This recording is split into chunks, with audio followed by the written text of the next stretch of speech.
papa, et te laisser prendre le plein contrôle, parce que ta grâce nous suffit. Nous n'avons pas besoin des trésors de ce monde, nous n'avons pas besoin de la reconnaissance des hommes, nous n'avons pas besoin de la gloire de ce monde, nous n'avons pas besoin des richesses de ce monde, mais nous voulons tout abandonner entre tes mains.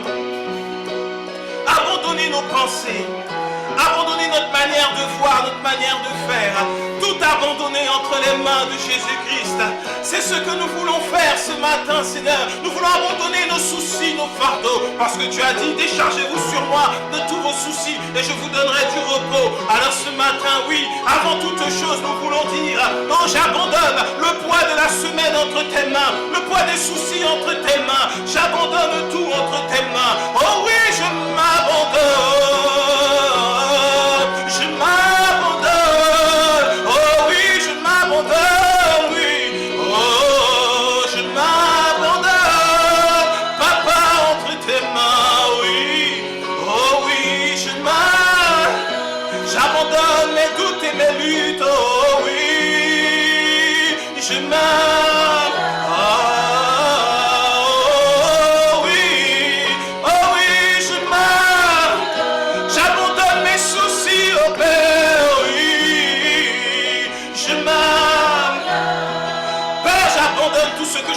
penser vis-à-vis de toi. Je veux m'abandonner entre tes mains et laisser que ton esprit me conduise. Oh oui, je m'abandonne à ton esprit, papa. Oui. Lorsque nous disons oui, je m'abandonne, nous sommes en train de dire au papa, prends tout. Prends toute la place. La Bible nous dit dans le livre de Galates que celui qui est conduit par l'esprit a vaincu la chair. Il a crucifié la chair, ses démons, ses passions. Celui qui est conduit par l'esprit, pas celui qui recherche l'esprit, pas celui qui fait tout pour marcher selon l'esprit, mais celui qui est conduit. Et pour être conduit, il faut accepter de s'abandonner. Alors ce matin, lorsque nous disons je m'abandonne, nous disons que nous nous abandonnons au Père pour sa grâce, nous disons que nous abandonnons au Fils pour vivre sa grâce, et nous disons que nous nous abandonnons à l'esprit pour être conduit par lui, pour ne plus marcher dans le péché, pour ne plus marcher éloigné du Père, pour marcher dans la victoire de la croix, pour marcher dans la victoire de Jésus-Christ. Oh oui, je m'abandonne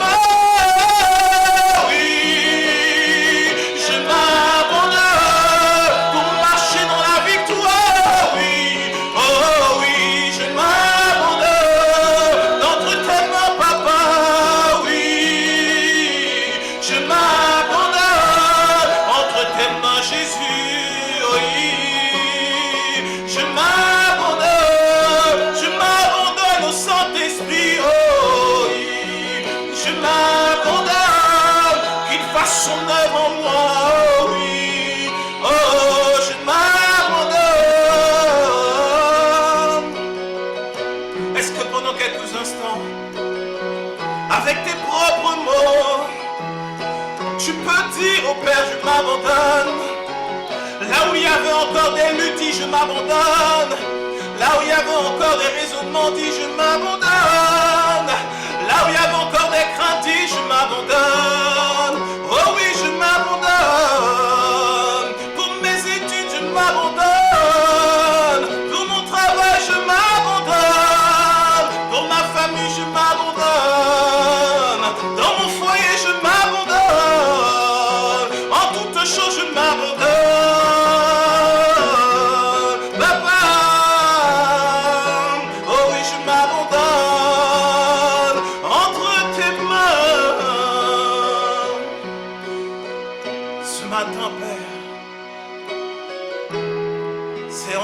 Que nous voulons abandonner nos soucis.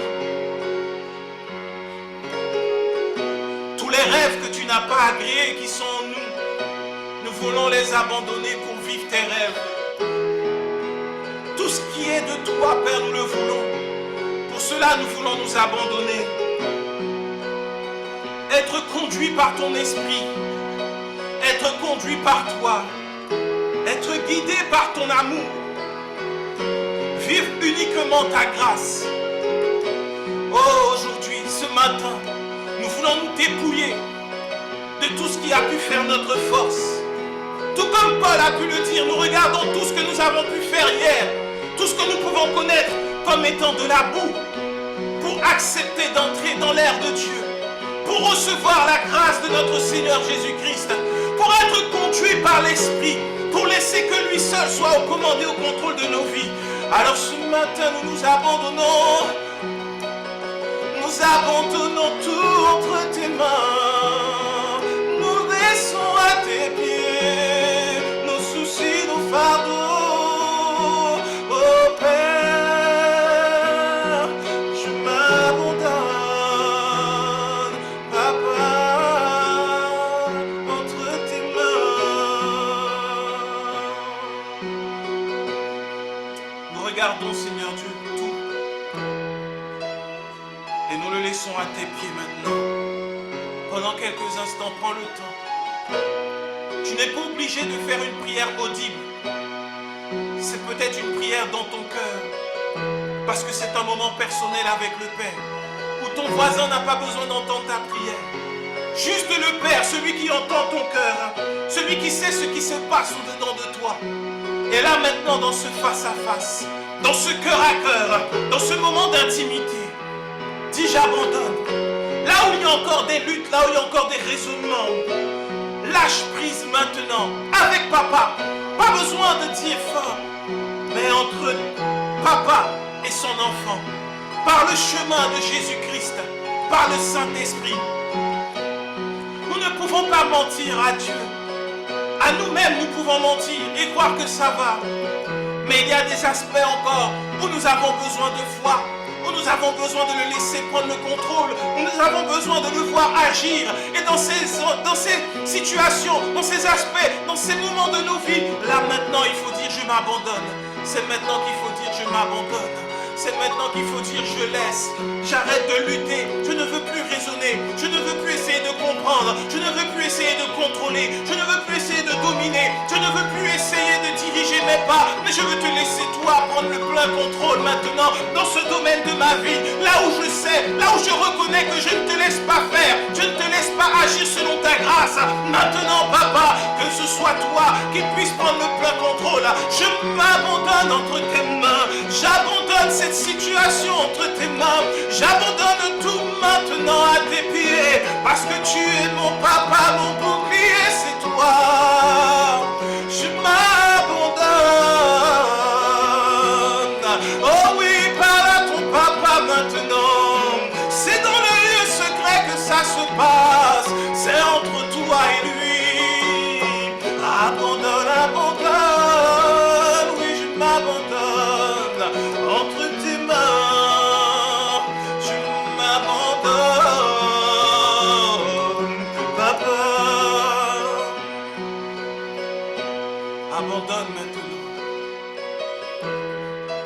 entre ses mains. Oh,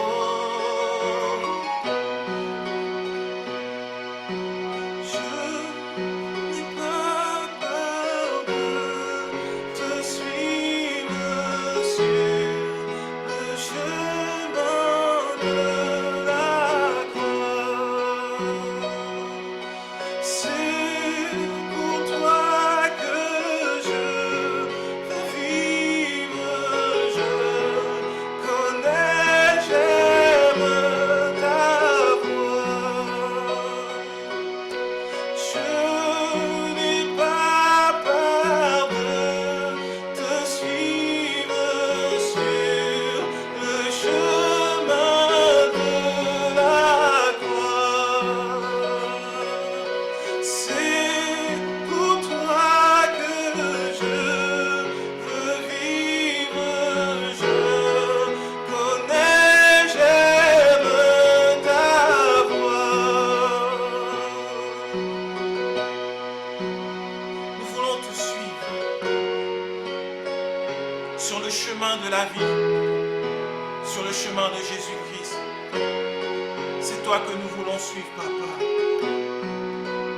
Alors que nous abandonnons tout à tes pieds maintenant, alors que nous laissons tout entre tes mains et que nous te disons dirige nos vies, que tu sois le seul au contrôle et aux commandes de nos vies, que tu sois le seul au contrôle et aux commandes de cette église. Que tu sois le seul au contrôle et aux commandes de toutes choses. En nous, autour de nous.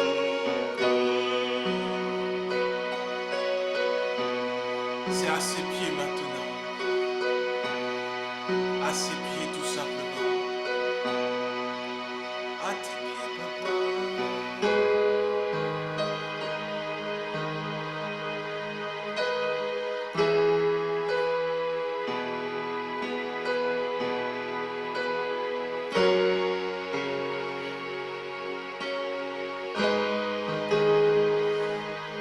Tout ce que nous voulons, Seigneur, c'est plus de toi encore.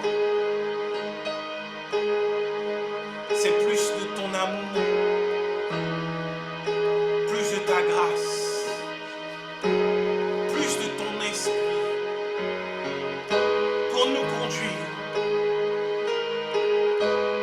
Ton amour, ta puissance, ta présence dans nos vies. Ton amour, ta puissance, ta présence dans nos vies. Maintenant, ton amour, ta puissance, ta présence dans nos vies. Nous voulons plus maintenant.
Pendant quelques instants ce matin, réalise l'amour de Jésus-Christ. Réalise le privilège que tu as d'avoir l'amour de Jésus-Christ envers toi. De prendre conscience de cet amour. Plusieurs dans le monde ne réalisent pas que le Père les aime et qui n'est plus en colère contre eux. Plusieurs soupirent, cherchent l'amour sans jamais le trouver. Ils cherchent l'amour auprès des hommes, auprès des femmes, auprès des activités, auprès des religions, mais n'en trouvent pas. Parce que l'amour a un nom. L'amour a été manifesté il y a plus de 2000 ans. Et cet amour s'appelle Jésus-Christ. C'est celui qui rencontre Jésus et qui le connaît, alors qu'il rencontre et qui connaît l'amour du Père, l'amour de Dieu envers nous. C'est ce que nous voulons, Père. Lorsque nous nous abandonnons entre tes mains, c'est ton amour. Réaliser à quel point, Père, tu nous aimes d'un amour incommensurable, d'un amour inconditionnel. Tu ne regardes pas ce que nous pouvons faire. Tu ne regardes pas, Seigneur Dieu, à ce que nous avons fait. Tu ne regardes pas à ce que nous avons fait, à ce que nous ferons, mais tu regardes à ce que Jésus-Christ a fait. Et c'est là tout ton amour envers nous. Tu nous aimes au-delà de nous-mêmes. Tu nous aimes, Père, parce que nous croyons en Jésus-Christ et en aucun autre. Voilà pourquoi, Père, nous voulons plus de ton amour encore. Donne-nous de réaliser toute la portée de ton amour envers nous. Donne-nous de réaliser que lorsque nous nous abandonnons entre tes mains, tu ne peux pas nous abandonner. Tu ne peux pas nous laisser seuls. Tu ne peux pas, Seigneur Dieu, nous laisser orphelins. Non, tu nous donnes ton amour. Tu nous donnes ta grâce. Tu nous donnes ta paix. Tu nous donnes ton esprit. Tu nous as donné Jésus-Christ. Alors ce matin, nous voulons réaliser tout ton amour envers nous. Nous voulons, Père, te demander plus de ton amour. Nous nous abandonnons entre tes mains dans ces situations, Père. Nous voulons plus de ton amour. Là où nous avons lutté, là où nous avons dit que nous abandonnons maintenant, c'est plus de ton amour que nous voulons, Seigneur. Nous voulons encore à l'œuvre. Nous voulons te laisser agir, Père, dans tous ces domaines de nos vies où nous avons besoin de plus de ton amour, Père. Plus de ton amour, ta puissance, ta présence, ton amour, ta puissance, ta présence dans nos vies, ton amour, ta puissance, ta présence dans nos vies, ton amour, ta puissance, ta présence dans nos vies, oh, ton amour, ta puissance, ta présence dans nos vies. Notre prière c'est ton amour, ta puissance, ta présence dans nos vies. Ce matin nous voulons ton amour, nous voulons plus encore de ta puissance, ta présence dans nos vies. Oh, disons-le, ton amour, oh, ta puissance, ta présence dans nos vies. Nous voulons plus de ton amour, oh, ta puissance, ta présence dans nos vies. Aujourd'hui, ton amour, ta puissance, ta présence dans nos vies. Ton amour, ton amour, ton amour, oh, ta puissance et ta présence dans nos vies. Nous allons le demander pour l'Église, ton amour, oh, ta puissance, ta présence dans l'Église, dans l'Église, dans l'Église, oh, ton amour, oh, ta puissance, ta présence dans l'Église, oh, ton amour, c'est tout ce que nous voulons, ta puissance, encore ta présence, oh, dans l'Église, nous demandons ton amour, oh oui, maintenant ta puissance, ta présence dans l'Église maintenant, ton amour, nous voulons plus encore de ta puissance, oh, ta présence dans l'Église, nous allons prier encore ton amour, maintenant ta puissance, oh, ta présence, oh, dans l'Église. Maintenant, est-ce que nous pouvons élever nos voix et demander l'amour de Dieu dans l'Église, pour nos frères et pour nos sœurs, pour tous ceux qui sont autour de nous, pour tous ceux qui sont à l'Église et qui ne connaissent pas encore la grâce du Père? Parce que oui, nous connaissons la grâce, nous expérimentons ses bienfaits, mais nous avons des frères et des sœurs qui sont encore éloignés de notre Papa. Alors nous voulons ce matin élever nos voix et demander plus de son amour, de sa puissance et de sa présence pour nos frères et sœurs qui sont encore loin, qui sont retenus prisonniers, esclaves de la loi. Oh oui, maintenant, est-ce que nous pouvons élever nos voix pour nos frères et nos sœurs dans l'Église? Seigneur, maintenant nous élevons nos voix et nous prions pour tous nos frères et sœurs qui sont, Père, nos frères, nos sœurs, qui ont le même Père. Nous avons le même Père, mais qui ne te connaissent pas comme Père, qui te connaissent comme Dieu, qui te connaissent simplement comme étant celui qui peut pourvoir, mais qui ne te connaissent pas comme étant le bon Papa, comme étant celui qui aime, qui ne te connaissent pas dans la grâce. Maintenant, nous te demandons, Père, d'étendre ta grâce sur eux et qu'ils puissent te rencontrer dans ton amour, qu'ils puissent connaître ta véritable puissance, qu'ils puissent expérimenter ta présence sans rien en retour, sans rien en retour. C'est là notre prière, que tous nos frères et sœurs qui sont comme maintenus esclaves du péché à cause de la loi, esclaves de la loi, esclaves, Seigneur Dieu, des raisonnements de la loi, qu'ils soient libérés par ta puissance, libérés par la vérité, libérés par ta grâce, et que, Seigneur, tous ensemble, nous puissions nous approcher sans crainte du trône de la grâce, sans crainte de notre Père, sans crainte de celui qui nous a sauvés, sans crainte de celui qui nous a aimés, sans crainte de celui qui a tout donné pour nous. Maintenant, Père, nous élevons nos frères, nos sœurs, ils ne sont pas nos ennemis, ils ne sont pas, Père, très simples, méchants, mais tout ce que nous voulons, c'est que nous puissions vivre ensemble ta grâce, la partager tout autour de nous. Alors maintenant, nous demandons ton amour, ta puissance et ta présence dans l'église, ton amour, ta puissance, ta présence dans l'église.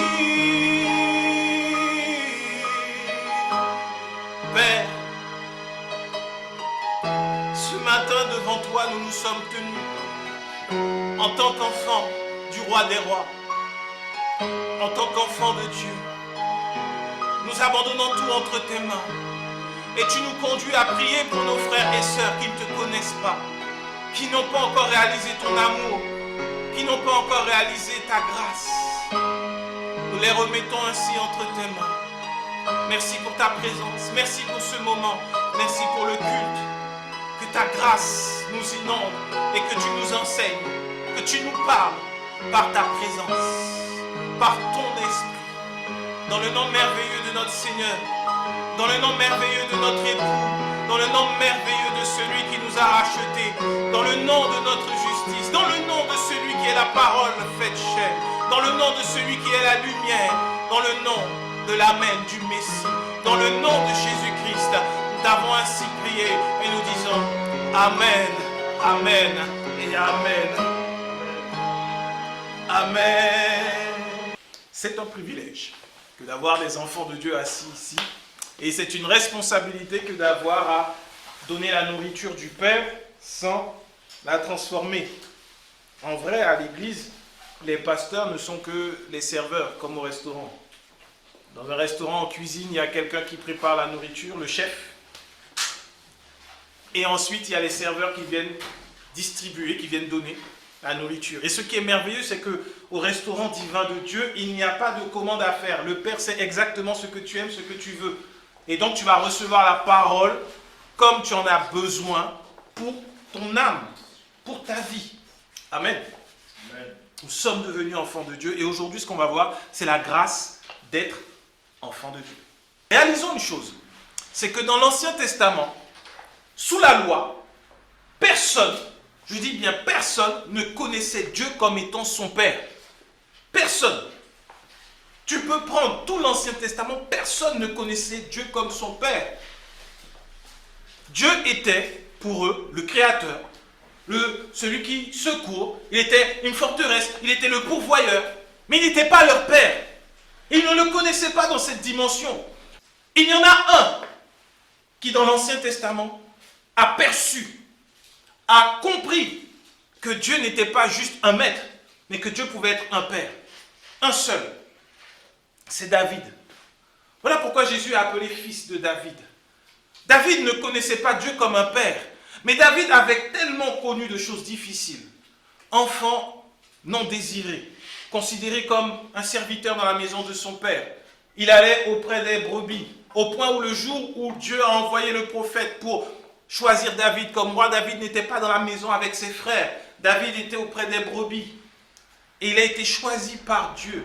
Et David, dans toutes ses souffrances, il a rencontré, il a commencé à toucher du doigt de très loin, la nature de Dieu. C'est comme là, s'il y avait un feu là, tu te mets là, tu vas sentir qu'il y a un feu, qu'il y a un peu de chaleur, surtout s'il fait froid. Mais plus tu vas t'en approcher, plus tu vas sentir la chaleur. Et plus tu vas t'en approcher, plus plus tu vas sentir la chaleur. David était très loin. C'est pour ça que dans la Bible, on ne peut pas non plus prendre David comme étant notre exemple.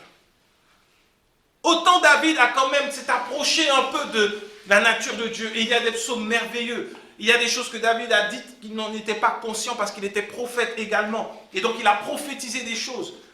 Mais David s'adressait à Dieu comme étant l'Éternel, comme étant Dieu, non pas comme étant son papa. Ce qui nous fait comprendre que David avait compris que Dieu voulait des enfants plutôt que des serviteurs. C'est quand dans le psaume 27, il dit « Mon père, ma mère m'abandonnent, mais l'Éternel me recueillera. » C'est un peu paradoxal. Mon père, ma mère m'abandonnent, mais l'Éternel me recueillera. Ça veut dire qu'il a conscience que ses parents peuvent se détourner de lui, mais il y en a un qui va le recueillir. Mais il ne dit pas mon Père céleste, il ne dit pas celui qui m'aime, il dit l'Éternel. C'est-à-dire qu'il y a une relation encore éloignée. C'est comme si je disais aujourd'hui, mon père, ma mère m'abandonnent, mais le PDG de mon entreprise va m'accueillir. Ça montre qu'il n'y a pas cette relation. Mon PDG va m'accueillir. Non. Mais David a compris que celui qui est abandonné, celui qui est délaissé, celui qui est rejeté, celui qui est le fruit du péché comme il l'était, parce qu'il va dire que mes parents m'ont conçu dans le secret. David était un fils d'une relation adultère entre son père et une femme. On ne connaît pas la mère de David. Et il va quand même approcher de très loin la vraie nature de Dieu. C'est pour ça que Dieu lui a promis qu'il y aura un héritier. Tu auras un héritier sur le trône, toujours. Parce qu'il l'avait compris. Il avait su voir au-delà de la séparation que la loi pouvait être. Il avait su voir et comprendre la nature de Dieu. C'est pour ça que David n'a pas agi comme quelqu'un qui était sous la loi, comme un légaliste, mais il a agi avec beaucoup de grâce quand même dans sa façon de faire. Et nous, aujourd'hui, nous avons la grâce, le privilège d'être enfants de Dieu. C'est un privilège, c'est une grâce qui doit se recevoir comme telle. Ce n'est pas une source d'orgueil, ce n'est pas une source de vengeance, ce n'est pas une source de revanche. Ça y est, je suis devenu chrétien, maintenant ils vont voir c'est qui mon Dieu. Tu n'as pas encore compris. Jean chapitre 11, 47 à 52. À ce moment-là, dans Jean chapitre 11, on est juste après la résurrection de Lazare. Donc ça, je te le dis que tu puisses aller lire toi-même à la maison pour vérifier si ce que je dis aujourd'hui est vrai ou pas. Donc tu vas voir que c'est juste après la résurrection de Lazare. Et après la résurrection de Lazare, il va se passer quelque chose qui va déranger le Sanhédrin, qui va déranger les pharisiens, c'est que les gens vont commencer à croire en Jésus. Il a ressuscité un mort et beaucoup de personnes commencent à croire en Jésus. Et à ce moment-là, il est écrit, alors les principaux sacrificateurs et les pharisiens assemblèrent le Sanhédrin qui était l'espèce de grand tribunal juif, tribunal religieux, une autorité religieuse chez les juifs, et donc, ils les rassemblèrent et dirent, que ferons-nous ? Car cet homme fait beaucoup de miracles. Si nous le laissons faire, tous croiront en lui. Et les Romains viendront détruire et notre ville et notre nation. L'un d'eux, Caïphe, qui était souverain sacrificateur cette année-là, leur dit, vous n'y entendez rien. Vous ne réfléchissez pas qu'il est dans votre intérêt qu'un seul homme meure pour le peuple et que la nation entière ne périsse pas. Or, il ne dit pas cela de lui-même. Mais étant souverain sacrificateur cette année-là, il prophétisa que Jésus devait mourir pour la nation. Et ce n'était pas pour la nation seulement. C'était aussi afin de réunir en un seul corps les enfants de Dieu dispersés. C'est juste merveilleux ce qui est écrit là. Pour ma part, avant, je n'avais jamais fait attention à ce passage. Jésus fait des miracles. Les hommes commencent à croire en lui. Et les religieux juifs, par peur de l'occupant romain, disent non. Parce que le peuple va commencer à se mettre derrière lui et les Romains vont venir arrêter ce qu'ils vont considérer comme étant une rébellion, puisque les hommes vont commencer à croire en Jésus plutôt que de croire en l'empereur. Donc le Sanhédrin n'était pas là, malgré que c'était les religieux, malgré que c'était des pharisiens. On dit bien que c'était les pharisiens et les principaux sacrificateurs. Comprenons bien dans le contexte, ce sont ceux qui étaient en charge du peuple de Dieu, qui étaient en charge d'enseigner les enfants de Dieu, qui devaient s'assurer que les enfants de Dieu croient en Dieu. Ils reconnaissent eux-mêmes qu'il y a un homme qui fait beaucoup de miracles et ils ont peur que les enfants de Dieu commencent à croire en cet homme qui agit de la part de Dieu. C'est terrible. Ils ne veulent pas de cela. Parce que s'ils croient en lui, alors on va détruire le peuple. Ils ont peur qu'il soit détruit. Ils n'avaient aucune foi en Dieu. Aucune. Donc sans foi en Dieu, on ne peut pas mener les autres dans la foi. Et donc ils ont résolu, ils ont dit une chose, on va le tuer. Mais ce qui est important là, et ce n'est pas un détail, la Bible, il n'y a rien qui soit un détail. Même si on dit ce à la place d'un autre mot, ce n'est pas un détail. Il est écrit que Caïphe, souverain sacrificateur, qui était le souverain sacrificateur? C'était un sacrificateur qui était choisi une année pour exercer les sacrifices pour le peuple. Il était celui qui avait le droit d'entrer dans le lieu très saint. Pour y entrer, il fallait faire des sacrifices soi-même et pouvoir présenter les offrandes du peuple à Dieu. Et Dieu pouvait les agréer. Et si le souverain sacrificateur entrait dans le lieu très saint sans avoir bien fait les sacrifices pour lui-même, alors il pouvait mourir à cause de la présence de Dieu. Et donc Dieu passait, selon l'ordre qu'il avait établi, par les souverains sacrificateurs pour parler au peuple. Et là, Dieu va parler. Il va mettre en place le plan de salut de l'humanité en passant par Caïphe, souverain sacrificateur à ce moment-là. Il va dire qu'il est dans notre intérêt qu'il y en ait un seul qui meure pour la nation, pour le peuple, afin que la nation ne périsse pas. Et ce qui est interpellant ici, c'est qu'il ne disait pas ça au verset 51. Or, il ne dit pas cela de lui-même. Mais étant souverain sacrificateur cette année-là, il prophétisa que Jésus devait mourir pour la nation. Il a prophétisé qu'il était dans l'intérêt du peuple qu'un seul meure afin que la nation ne périsse pas. Mais il n'a pas dit ça de façon naturelle. Ils ont compris ça de façon naturelle. Mais si c'est une prophétie qui vient de Dieu, il a dit donc qu'il est dans l'intérêt du peuple de Dieu qu'un seul meure pour que la colère de Dieu ne tombe pas sur tout le peuple. C'est ce qu'il était en train de dire. Et là où nous sommes concernés par ce passage, c'est qu'il dit après, et ce n'était pas pour la nation seulement, c'était aussi afin de réunir en un seul corps les enfants de Dieu dispersés. Nous sommes aujourd'hui enfants de Dieu parce que c'était dans notre intérêt que Jésus-Christ meure afin que nous ne puissions pas mourir. Afin que nous soyons tous réunis et rassemblés en un seul corps, le corps de Christ, l'Église aujourd'hui. Voilà pourquoi nous sommes enfants de Dieu. Et nous sommes enfants de Dieu tant que nous croyons que Christ est celui qui a été sacrifié pour que nous ne soyons plus dispersés au loin, mais que nous soyons réunis dans un seul et même corps, le corps de Christ, l'Église. Un seul corps. Il était donc dans cet intérêt pour nous que Jésus-Christ meure, afin que nous, enfants de Dieu, les enfants de Dieu qui étaient dispersés. Donc, il y en a beaucoup qui veulent aujourd'hui faire ce retour à la loi, qui veulent aller à l'origine même de la Bible, qui veulent aller en Israël faire des pèlerinages. Il n'y a aucun problème pour ça, si c'est pour comprendre à quel point nous avons besoin de Jésus dans sa grâce. Mais ils veulent retourner aussi à l'ancien régime de la loi. Mais regardons bien dans ce passage, il est précisé que Jésus devait mourir pour la nation et ensuite pour que les enfants de Dieu soient rassemblés. Ça veut dire qu'il y a une nation aujourd'hui qu'on reconnaît, Israël. La nation que Dieu s'est faite, a créée. Mais il a voulu que Jésus vienne afin d'avoir des enfants. Voilà pourquoi nous sommes enfants d'Abraham, non pas de Moïse. Abraham, c'est un enfant, il est le père de la foi et il n'était pas sous la loi. Il a expérimenté et connu Dieu dans sa grâce, non pas Dieu sous la loi.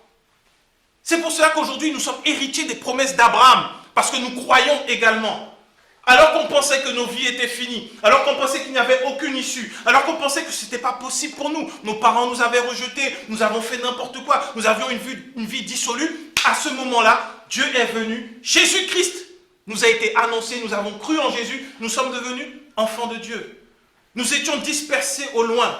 On voit le cœur du Père. Il ne supporte pas de voir que ses enfants soient dispersés. Il ne supporte pas de voir que ses enfants soient dans soit dans la division. Tout à l'heure, lorsque nous prions, c'est ce que le Seigneur nous faisait monter à cœur, c'est que nous puissions prier pour nos frères et sœurs qui sont dans l'église, mais qui ne connaissent pas Dieu comme le Père. Dans l'église, nation, mais pas enfant. Ils croient en Dieu. Ils lisent la Bible. Ils croient que ce qui est dans la Bible est vrai. On leur a parlé de Jésus. Ils ont été baptisés au nom de Jésus, mais n'ont pas reçu Jésus-Christ encore pleinement pour être enfants de Dieu. Parce que encore enfermés sous la loi, esclaves de leur chair, esclaves des passions, des désirs de ce monde, de la chair, encore sous l'emprise du diable, parce qu'ils ne sont pas encore enfants de Dieu. Jésus-Christ est mort afin que nous soyons tous rassemblés en un seul corps. Un seul corps. Pas plusieurs corps. Pas plusieurs églises. Pas plusieurs dénominations. Un seul corps. Le corps de Christ. Aujourd'hui, nous sommes Église de la réconciliation, mais nous ne sommes pas un seul corps. Nous faisons partie du corps de Christ. Et donc, tous nos frères et sœurs qui croient en Jésus-Christ, mais qui ne le connaissent pas encore réellement, ils font partie de ce même corps. On ne peut pas accepter que la grâce coule d'un côté du corps et de l'autre côté, elle ne coule pas. Donc, nous prions pour nos frères et sœurs. Nous ne considérons pas que nous sommes au-dessus d'eux. Nous ne considérons pas que nous sommes meilleurs qu'eux. Ça fait mal au Père. Ses enfants sont dispersés encore, alors que Jésus-Christ a été crucifié pour ça. Il a été sacrifié pour cela. C'est là la grâce d'être enfant de Dieu. Quand nous sommes enfants de Dieu, nés de Dieu, alors nous pouvons prier pour nos frères et sœurs qui ne le connaissent pas encore. Nous avons presque cette responsabilité. Parce que l'amour de Dieu a été déposé en nous. Et cet amour nous impose donc de prier pour les pasteurs qui sont dans l'erreur, pour les frères et sœurs qui sont dans l'erreur, pour les prophètes qui ne connaissent pas encore Dieu. Et qui veulent réellement s'approcher de Dieu, mais qui prennent le chemin de la loi plutôt que celui de la grâce. Jean 1, 18. Au commencement était la parole, et la parole était avec Dieu, et la parole était Dieu. Elle était au commencement avec Dieu. Toutes choses étaient faites par elle et rien de ce qui a été fait n'a été fait sans elle. En elle était la vie et la vie, la lumière des hommes. La lumière, lui, dans les ténèbres et les ténèbres ne l'ont point reçue. Il y eut un homme envoyé de Dieu. Son nom était Jean. Il vint pour servir de témoin, pour rendre témoignage à la lumière. Alors que tous crussent par lui, il n'était pas la lumière, mais il parut pour rendre témoignage à la lumière. Cette lumière était la véritable lumière qui, en venant dans le monde, éclaire tout homme. Elle était dans le monde et le monde a été fait par elle. Et le monde ne l'a point connue. Elle est venue chez les siens et les siens ne l'ont point reçue. Mais à tous ceux qui l'ont reçue, à ceux qui croient en son nom, elle a donné le pouvoir de devenir enfants de Dieu, lesquels sont nés non du sang, ni de la volonté de la chair, ni de la volonté de l'homme, mais de Dieu. Et la parole a été faite chair. Et elle a habité parmi nous, pleine de grâce et de vérité. Et nous avons contemplé sa gloire, une gloire comme la gloire du Fils unique venu du Père. Jean lui a rendu témoignage et s'est écrié, c'est celui dont j'ai dit, celui qui vient après moi m'a précédé, car il était avant moi. Et nous avons tous reçu de sa plénitude et grâce pour grâce. Car la loi a été donnée par Moïse. La grâce et la vérité sont venues par Jésus. Jésus-Christ. Personne n'a jamais vu Dieu. Le Fils unique qui est dans le sein du Père est celui qui l'a fait connaître. Celui qui l'a fait connaître. Jésus est la lumière du monde qui est venue dans ce monde. Et par elle, nous recevons la vie. Nous recevons non seulement la vie lorsque nous recevons Jésus, mais nous recevons un pouvoir. Le pouvoir de devenir enfant de Dieu. C'est un pouvoir que nous avons. Nous avons le pouvoir de devenir enfants de Dieu. Comment? En acceptant Jésus-Christ et en rejetant la loi. Donc aujourd'hui, si on te dit, viens, accepte Jésus. Accepte Jésus. Donne ta vie à Jésus et commence à obéir aux lois. Tu viens de... C'est quelque chose... Devant Dieu, c'est une anomalie. C'est une anomalie. C'est comme si tu dis à ton enfant, tu es mon enfant. Tu es libre maintenant. Tu peux venir auprès de moi. Viens, je suis ton papa. Je te pardonne. Je te ferai du bien.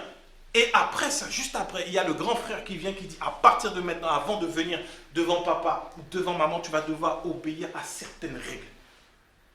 Ça, c'est anormal devant Dieu. Il n'y a aucune règle maintenant. Il n'y a aucun protocole pour accéder au Père. C'est un pouvoir que nous avons. C'est ça le pouvoir d'être enfant de Dieu. C'est celui de pouvoir nous approcher de Dieu. C'est celui de pouvoir aller au-devant de lui parler, lui ouvrir nos cœurs, de recevoir son amour, de recevoir sa grâce. La grâce et la vérité viennent par Jésus-Christ, alors que la loi a été donnée par Moïse. Dans la loi, il n'y a pas la vérité, parce que Jésus-Christ n'est pas la loi. Il n'y a pas la vérité. Tu ne peux pas être justifié par les sacrifices de la loi, mais tu peux être justifié par la foi en Jésus-Christ. Donc oui, ça a été là pour enseigner, la loi elle a été là pour enseigner, sans problème. Mais maintenant, par Jésus-Christ et Jésus-Christ seul, tu reçois la grâce, tu reçois la vérité. C'est ça le pouvoir de ceux qui deviennent enfants de Dieu. Et c'est un pouvoir extraordinaire d'être enfant de Dieu. On va voir maintenant un exemple pratique dans la parole d'être enfant de Dieu. Luc 18, 15 à 17. Luc 18, 15, 17. C'est un exemple pratique. On va prendre un exemple de la vie courante qu'on va comprendre. Luc 18, verset 15 nous dit, « On lui amena aussi les petits enfants, afin qu'il les touchât. Mais les disciples, voyant cela, reprenaient ceux qui les amenaient. Et Jésus les appela et dit, « Laissez venir à moi les petits enfants. Et ne les empêchez pas, car le royaume de Dieu est pour ceux qui leur ressemblent. Je vous le dis en vérité, quiconque ne recevra pas le royaume de Dieu comme un petit enfant, n'y entrera pas. » L'exemple pratique de Jésus-Christ, le petit enfant. Pour nous qui sommes parents, qui avons eu des enfants, ou même sans avoir eu des enfants, nous qui observons les petits enfants, si on prend le temps d'aller une journée à la crèche ou encore en maternelle, la section des petits encore, quand ils sont petits, quand ils ont encore la tétine, ils ont encore besoin du doudou, quand ils ont encore besoin de s'accrocher à maman et tout ça, là, les petits enfants. Bon, des fois, il y a des grands enfants comme ça. Mais il y a des petits enfants comme ça. Regardons bien, quelle est l'attitude des petits enfants? Est-ce qu'une dispute dure pendant une semaine entre petits enfants?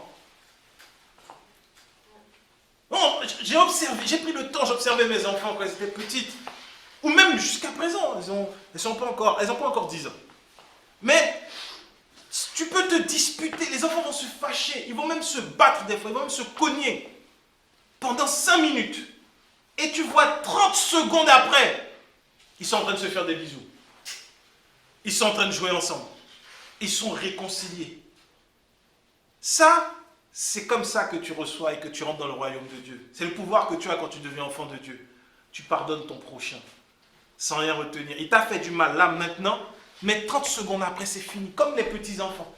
Tu vois, l'autre peut avoir pris son jouet. Il est venu, il lui a tiré les cheveux, lui a mis un coup de poing, ils ont pleuré.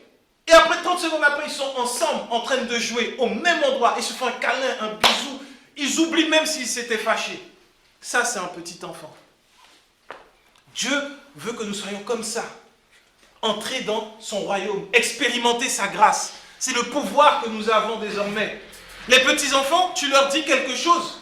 Tu dis à un petit enfant, tu sais quoi? Demain, on va aller à l'aquarium. Le petit enfant, il ne va pas dire, bon, est-ce que tu dis la vérité? Je doute un peu, tu sais. Des fois, papa, là, il dit des choses, c'est pas très vrai. Et le petit enfant, tu lui as dit demain on va à l'aquarium. Jusqu'à ce que tu sois devant la porte de l'aquarium, il va te dire quand est-ce qu'on arrive? Quand est-ce qu'on arrive? Il croit tellement que tu vas l'amener à l'aquarium, rien ne lui fera douter. Pourquoi? Parce que papa lui a dit quelque chose. C'est ça le pouvoir d'être enfant de Dieu. Papa a dit tu es pardonné en Jésus-Christ. Qui peut te faire douter de ça maintenant? Qui peut te faire croire autre chose? Tu es pardonné de tous tes péchés en Jésus-Christ. Tu es saint désormais. Tu as accès au Père. Tu ne manqueras de rien. Les petits-enfants, tu leur dis quelque chose, ils y croient. Et si tu ne fais pas attention, tu peux même mettre des vérités dans tes enfants, même quand ils deviennent adultes, ils vont continuer d'y croire. Les petits-enfants, lorsque tu leur donnes une bonne nouvelle, lorsque tu leur dis juste je t'aime, ils sont contents, ils viennent, ils te font un câlin, ils sont tellement heureux. Quand les enfants grandissent, ils ne viennent pas faire des câlins naturellement comme ça. Au bout d'un moment, c'est fini, quoi. Au bout d'un moment, tu vas aller déposer à l'école. Non, non, non, pas de bisous, maman. Ou dépose-moi même 100 mètres avant, parce que j'ai pas envie que les copains voient qui est ma maman, qui est mon papa. Ça les grands enfants, c'est fini. Mais les petits enfants, ils aiment ça. Au contraire, si tu pars, tu n'as pas fait le bisou, ils vont dire, hé, tu m'as oublié, papa, je t'aime. Ça, Dieu veut qu'on soit ces enfants-là. Mais aujourd'hui, dans l'église, il y a des enfants qui ne sont pas enfants, ils sont devenus trop grands. Ils ont du mal à dire Dieu, je t'aime. Ils ont du mal à exprimer cet amour envers Dieu. Et quand Dieu dit, moi, je t'aime, indépendamment de ce que tu as fait, ils ont besoin encore d'aller se flageller, d'aller dire, non, non, moi, il faut que je jeûne pour recevoir le pardon de Dieu, parce que j'ai regardé un film que je n'aurais pas dû faire. Que j'aurais pas dû regarder. On fait pas. Les petits-enfants, ils aiment tout le monde. Ils ne sont pas dégoûtés. Quand ils sont petits, ils vont s'approcher de tout le monde. C'est souvent les petits-enfants que tu vois, ils vont s'approcher des personnes qui sont dans la rue, qui sont démunies, et ils te disent, papa, est-ce que tu n'as pas quelque chose pour lui? Est-ce que tu n'as pas quelque chose pour elle? Ils ne sont pas dégoûtés par l'apparence, l'aspect. Ils ne se disent pas, attends, moi aussi je travaille pour ne pas me trouver dans cette situation, l'autre aussi, il a qu'à arrêter de boire. Ils ne se disent pas ça, les enfants. Les enfants, ils voient juste un être humain qui n'a pas le même privilège qu'eux. Et ils veulent juste leur faire du bien. Et nous, aujourd'hui, enfants de Dieu, notre pouvoir, c'est de voir qu'il y en a beaucoup qui ne connaissent pas la grâce. Et nous pouvons la partager au lieu de passer notre chemin sur eux et dire « Ah, ils iront en enfer parce qu'ils connaissent le péché. » Oui, mais le péché, son problème a été réglé par Jésus-Christ. Nous avons ce pouvoir, nous, enfants de Dieu. C'est ça notre grâce. C'est ça la grâce d'être enfant de Dieu. Alors, il y en a qui pensent que être enfant de Dieu, c'est le pouvoir de dire « Ah, mon papa, il va écraser les démons, il va détruire l'ennemi, le chef qui m'a mal parlé, sa bouche va tomber, ses cheveux vont tomber, son affaire va tomber. Tout ce qu'ils veulent, c'est que tout tombe, à part eux. » Ça, c'est pas... Là, Dieu n'est pas notre papa. Là, on voit Dieu comme un méchant. Ce sont aussi des enfants de Dieu. Ce sont aussi ce que Dieu a créé. Comment Dieu aurait fait si les prières comme ça avaient été faites à l'époque de Paul? Paul, persécuteur numéro 1 de l'Église. Persécuteur numéro 1 de l'Église. Ce qui me fait comprendre que l'Église primitive avait compris leur privilège en tant qu'enfants de Dieu, c'est qu'ils n'ont pas prié pour la destruction de l'ennemi qui les tuait, mais ils ont prié pour son salut. Ils ont prié pour que Paul et tous ceux qui les persécutaient soient sauvés. J'ai le témoignage de Paul qui montre qu'il a rencontré Jésus sur son chemin.